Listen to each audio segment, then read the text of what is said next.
Funding for Current Conversations is provided by University of Oklahoma President's Office, University of Oklahoma Outreach, and World Literature Today. Welcome to Current Conversations. I'm R.C. Davis Indiano. The show we have for you today was recorded on location at the National Conference on Race and Ethnicity in Washington, D.C. in June of 2016. We caught up with Jose Vargas, the Pulitzer Prize-winning journalist, Phil Yu, the angry Asian man blogger, and Adrienne King, who critiques the commercial and popular appropriation of indigenous culture. I'll be back to introduce each segment.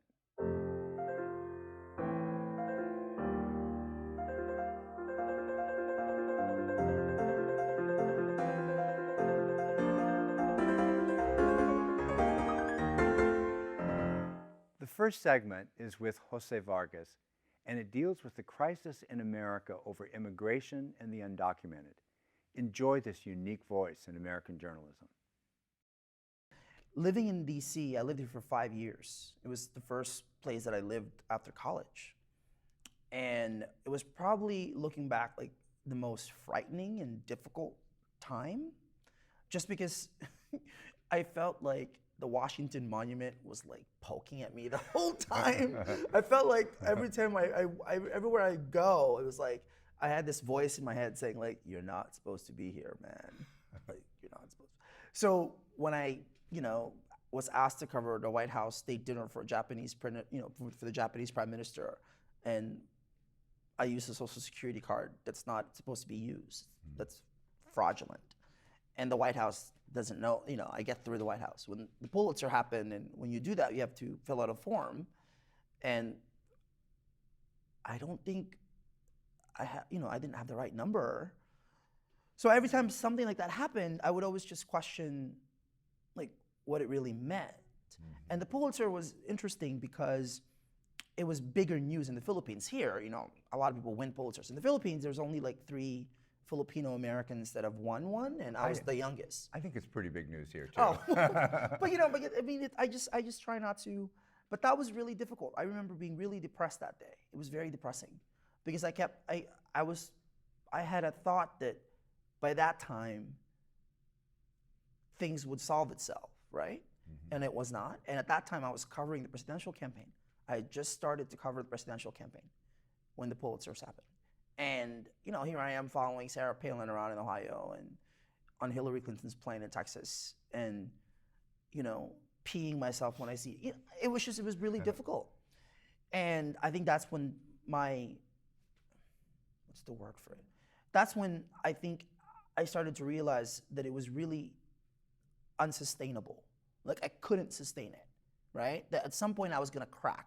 It was either someone was gonna find out or I was gonna just crack. Now you're getting into what I was going to ask you about next. Your undocumented status. Yeah. Okay. So not having papers. So after you won the Pulitzer Prize in 2008, 2011, you write a groundbreaking essay for the New York Times Magazine about your status. Yeah. A year later, you're on the cover of Time Magazine. You write a follow-up piece about the same thing.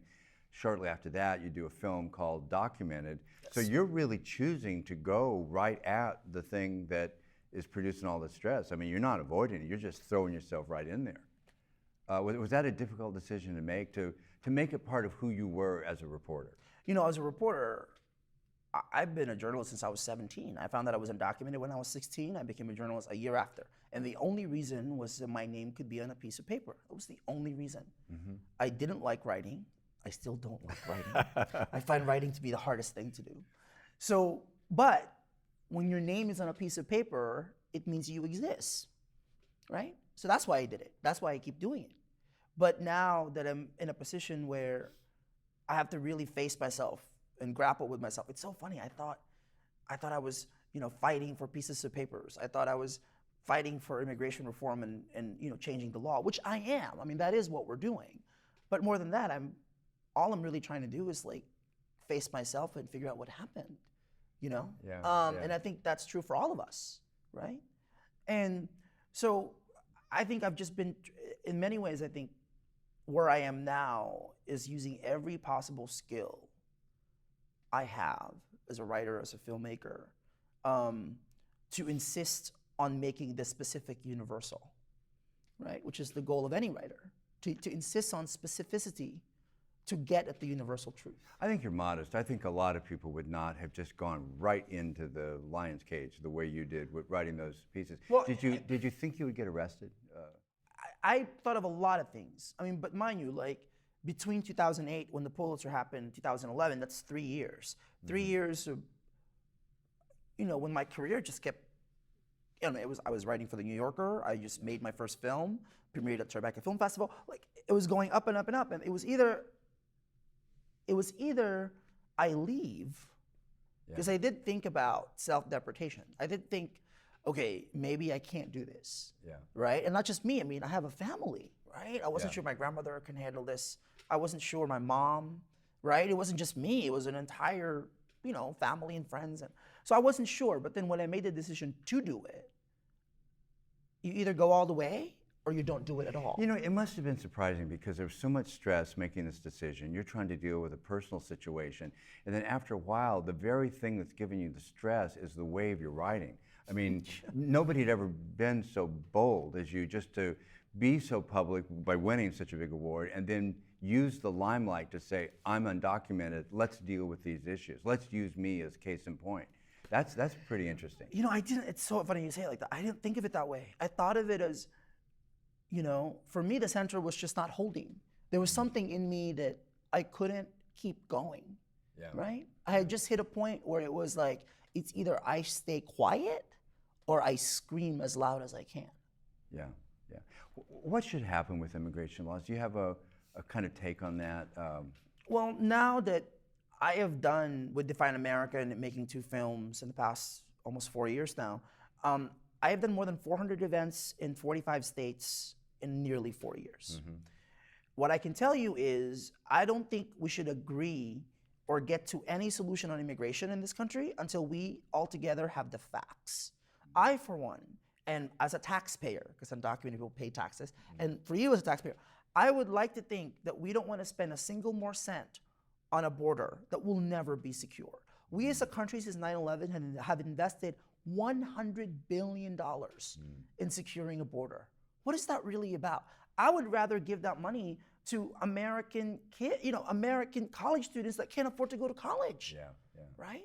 And yet, because we are unwilling to actually face the facts and have contextualized conversations, our politicians, cowards as they can be, right, are unwilling to talk to us about the truth.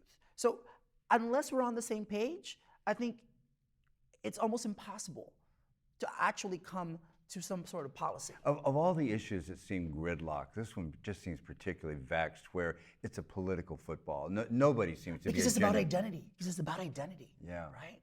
And because immigration is not just about. I mean, what is the claim? What is like one of the principal claims about America? That we are a country of immigrants. That we are all immigrants. Yeah. I'm sorry, has anybody talked about this to Native Americans and African Americans brought here through slavery? Yeah. No, we are not all immigrants, right? I mean, there's so much myth and so much kind of baggage that we haven't really unpacked. And I think immigration gets at the points of all of that. It's about race, it's about class, it's about laws in a country that you could argue, was founded unlawfully. So I mean, it's really, it's a lot. This segment deals with Phil Yu and his insights concerning stereotypes about Asians as smart rule followers. I think you'll enjoy Phil Yu's wit and his insights about Asian America. Are you saying that maybe we have a desire to talk about race nationally, or we know that it's needed, but we don't quite know how to have that conversation? Is that where we're at? Yeah. I think the vocabulary and the syntax and all that stuff, it's not quite there, and for a lot of people, and I think we need to work together to come up with that. There's definitely the desire for that to happen. The need and the necessity, Right, really a necessity. I think a lot of people would describe you as somebody with a calling, the way you've come to this blog and what it's meant to people, and I think you've actually expressed that to yourself. Was there an event in your life, or possibly a series of events, either way, where you felt that this calling and the work that you could do was necessary and needed, and things kind of crystallized for you, either a single event or several events? I can't say it was a single event. It was definitely a gradual process. Okay. Because the blog itself started so much as just a place for me to express myself. It was just, I didn't think anybody was going to read it, and so I was like, this is really cathartic for me, and I really enjoy doing this, you know. Somewhere along the way, I realized that this was bigger than just me. Yeah. And that's where the sort of the calling comes into play, and I realized that I had an audience. I had people who were reading the blog, and it meant something to them as well, and you know, I can't pinpoint to any one event. But you know, I do remember reading on one of your blogs a documentary, Who Killed Vincent Chin, and also an episode of Different Strokes where you saw an Asian character on TV for the first time. I think those must have been threshold moments for you. Certainly in my lifetime, learning about the Vincent Chin case was... Would you tell us just briefly, for people that don't know about the Vincent Chin case, what happened? Sure. Well, in Detroit in 1982, Vincent Chin was a young Chinese-American man. He was out on town having a good time when he got into a fight, an argument with two men at a strip club. He was out for his bachelor party. They got into it, and you know, during their argument, the two men, they blamed him. They blamed people like you because now we're out of work. He was talking about U.S. auto workers, tensions with Japan. And so the fight spilled out onto the street where it got physical. They chased Vincent Chin down and basically beat him to death with a baseball bat. The subsequent trial and the case, it galvanized the Asian American community who wanted justice for Vincent Chin. It was not just a single Chinese American event. Yeah. It wasn't a Japanese American one. It was a Pan-Asian movement for justice for Vincent. This is like the Rodney King for the Asian community. It was a hate crime before even hate crimes were sort of being documented in that way. I learned about the case nearly 2 decades after it happened. I'd never heard of it. No one ever bothered to tell me about it. It was not something I read in a history book.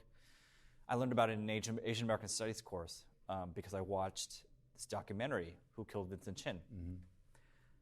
I watched that film and my mind was blown. Yeah. It changed my life. And because I was able to recognize, like, this situation, man, it could have been me, you know. It could have been someone I love, you know, and because it happened for nothing, you know. But learning about that, it enraged me. But also learning about this movement for justice that mobilize the community, that was empowering to me. That was like, I understand this now. I understand that I have a place somewhere in the pursuit of civil rights and racial justice. Most narratives that I had read up to then was pretty simplified in terms of like racism is bad. But no one had ever told me, like, where do Asians fit in this conversation in terms of... it really came home to you at that point. It hit home in a very real way. Yeah. This was a history that involved me. You know, I've seen that this one episode of Different Strokes has drawn you back several times. What was that about? There was something very powerful there for you. So I grew up really loving movies, TV, and pop culture. I just watched an unhealthy amount of television when I was growing up. One of my favorite shows was Different Strokes. This one particular episode was particularly striking because the storyline involved a Korean man who shows up at the doorstep, you know, and the very fact that there was a Korean person, they named him as Korean, and he was a character on this show. I jumped up from my seat. I'm like, he's Korean. There's a Korean man on TV, you know, and it was so because I'd never seen any. That was the first time I ever seen anybody who was named as Korean on a TV show. I think I heard you say before that you ran in the other room, told your grandmother, and she didn't care, so you ran back and just watched it. I tried to find somebody who would care, and like nobody really cared. So it was just something I was sort of, it was delightful. It was exciting, you know, and it really spoke to this need of like, you know, I grew up loving movies and TV and pop culture, but like I never saw my experience reflected in that in any way, and seeing that was kind of this weird in this like really silly TV moment, but it was this weird validation that like, I matter somehow. Somewhere out there in TV land, my experience has some sort of meaning, you know? And you know, even at that young age, I really appreciated that, you know, that validation. I had this sense of purpose, and you know, it was fun. So, over a dozen years later, I'm still doing this, and along the way, I found an audience, and I found a professional calling. Angry Asian Man is now one of the most widely read websites covering the Asian American community. In social settings, when I'm feeling a little more truthful, I don't tell people I'm in web development. I usually introduce myself vaguely as a writer or blogger. But depending on when I'm asked and depending on who's asking, I also find myself playing the part of journalist, activist, critic, cheerleader, gossip, and town crier. I didn't ask for any of these roles, but I recognize the privilege and the power and the responsibility of wielding this platform. It's given me a voice to tell my story, my Asian American story. Most unexpectedly, I've also discovered a community. You know, somewhere along the way, the blog has cultivated this loyal, dedicated readership that I affectionately refer to as Angry Asian America. I don't know exactly who these people are, but a lot of them are college students who, like me many years ago, are exploring their own burgeoning, renewed sense of Asian American political identity. And they're coming to the blog and referring to it as a resource. I know you're not a scholar, but you are somebody on the front lines of racial relations, and you see things that a lot of other people aren't going to see. What strikes you as the biggest obstacle out there to improved racial relations and to sort of end the invisibility of whole peoples like Asian peoples? What strikes you as the biggest obstacle to moving things in the right direction? I think a lot of times we have conversations online. There's a lot of dialogue happening online. It's a very powerful tool to get ideas across. But I think a lot of people are very interested in being right as opposed to, you know, hearing each other out and having a true dialogue. Like, it's as powerful a tool as something like Twitter is. It's nearly impossible to have a dialogue 140 characters at a time. Yeah. I find that. I love a lot of the stuff that happens on Twitter and the interactions people are able to have, but sometimes you just can't beat like a face-to-face conversation to really share ideas and learn something. Is it an unwillingness to really listen to other people? There's that, but that's a human condition, you know what I mean?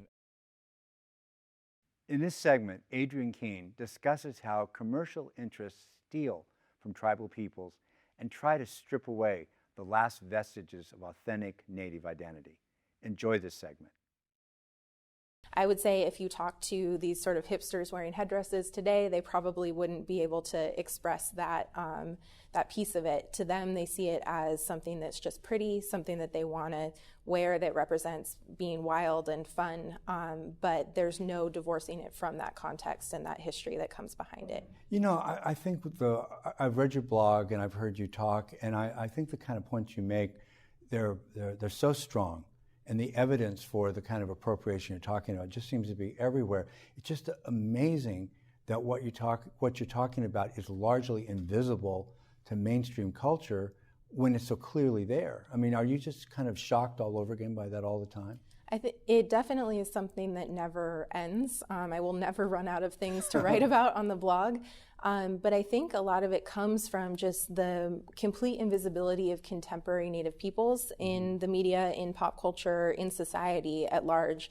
And so there's no, the everyday American does not have regular interactions with contemporary Native people. So to them, we're still these sort of extinct historic artifacts, or we're kind of fantasy creatures associated with like mermaids and wizards or whatever it is. Disney, yeah, Pocahontas, right. Peter Pan, all of these. these things, and so they don't see us as real people, and therefore all of the fashions and these trends aren't associated with an actual human being. It's all playing into these stereotypes and fantasies. It's frontier embroiderment, kind of Yes. design. Yeah. I'm gathering from you, I think I've learned this from you, that you're talking about a twofold strategy, I think. The first part being to make any image of Native people 19th century, sort of early frontier. Is that right? Yes. And to sort of get away from any reference to living people now. And the second part, I think you said, is images of Native people in general simply being made peripheral, a kind of appendage of white culture. Yeah. So that's that sort of two-punch strategy again and again. Yeah, I often talk about it's the act of placing us in the historic past constantly, and then the other side of that coin is just complete invisibility. Yeah. So it's either we're being misrepresented or set in the historic past, or we're not being represented at all in any way. And both of those are equally dangerous for our communities and for the mental health of our young people as well. I interviewed the writer Sherman Alexie once, and we had a wonderful time. And at one point I asked him how people approached him in interviews and so on. And he said that he's taken to be kind of a spiritual CNN, as if he's always looking off into the distance and speaking English badly, but saying, kind of wise things. And that's a really great example of what you're talking about. Yeah, too. Definitely. And I think people are often very surprised by me as well, just in my appearance, also in my credentials, or the way I talk. I have kind of a California accent, throw in a lot of likes and things when I'm chatting with people. And these are things that are never associated with Native people. So people are often very surprised and very confused, and don't really understand that the reasons why they don't see me as a Native person is because of all of these stereotypes and all of these misrepresentations that we're inundated with every single day. I've thought about that as I've seen your self-presentation on the internet and so on, it seemed to me that it was strategic to sort of sound like a millennial, sound like somebody young, sort of be who you are. Because the statement that, well, I'm who I am and I'm Native is all the more powerful because you have nothing to do with the stereotypes. Yeah, I'm definitely just being myself in these actions. I think my writing is my voice as well. I write the way that I talk. And so a lot of times folks find it more accessible because I am throwing in slang, I'm writing the way that I have a conversation. So it's more of a discussion, more of a conversation than me as Harvard PhD Adrienne Keene bringing down this knowledge to the community. It's really just about my experiences. And I think for a long time, I was very kind of afraid about sharing my own upbringing and what I looked like and where I come from, because there is a lot of some shame associated with it if you don't look like that Indian that everyone thinks is a real Indian, or you don't talk like that, or whatever it is. But I realized that there are millions of us, and there are a lot of us who live in suburban and urban contexts, a lot of us who've been displaced from their homelands, a lot of us who've grown up away. So my experience is valid and is that of many, many other Native peoples as well. You talked about maybe a certain amount of stress that you didn't sort of fit the stereotype and you kind of position yourself in the culture. I read somebody that suggested there's a sort of post-colonial stress syndrome at work in the Americas, just like after a trauma. I mean, we're all still sort of dealing with culture being ripped apart about 500 years ago, and still dealing with the consequences of that. And that's often what people throw back at Native activists is, why can't you just get over it? That was something that happened so long ago, like get over it. But the reality is we're sitting today in a conference room on Piscataway people's lands. Yeah. Every institution, every school, everything in this nation is on Indigenous lands, and that is never acknowledged. So everything is this continuing process of colonization. It's not like it ever ended. We're not post-colonial. Yeah. We are definitely still in a state of active colonialism. For our tribal nations. It seems to me, too, that there's a little bit of confusion in some white people's minds, because one of the first things they'll say is, I don't want to be made to feel guilty about this or whatever. And it's really not about them. It's not about their personal Right. guilt. It's a cultural thing that's actually happened that you're saying needs to be focused on. Absolutely. It's a system. It's not, Yeah. it doesn't live in individuals. It's definitely something that is systemic and lives in our society. And so in order to address it, we can start with individuals, but it really needs to be on a system-wide level. That seems like such a good point to make, because a lot of white people kind of back away from the whole set of issues based on the fact that they don't want to be made to feel guilty, and then just none of the picture ever comes clear to them because they back away on that. Let me throw some things out just for your reaction, okay? Sure. I remember in the movie, and I've seen it on stage versions of Peter Pan, Disney really plays this up, that when Peter Pan takes the kids away, they're all rebelling, they go to the island of lost boys, and there are Native people there. Yes. Reaction to that? That is the one I return to often, of talking about the placement of Native peoples as some sort of fantasy creature, as not real.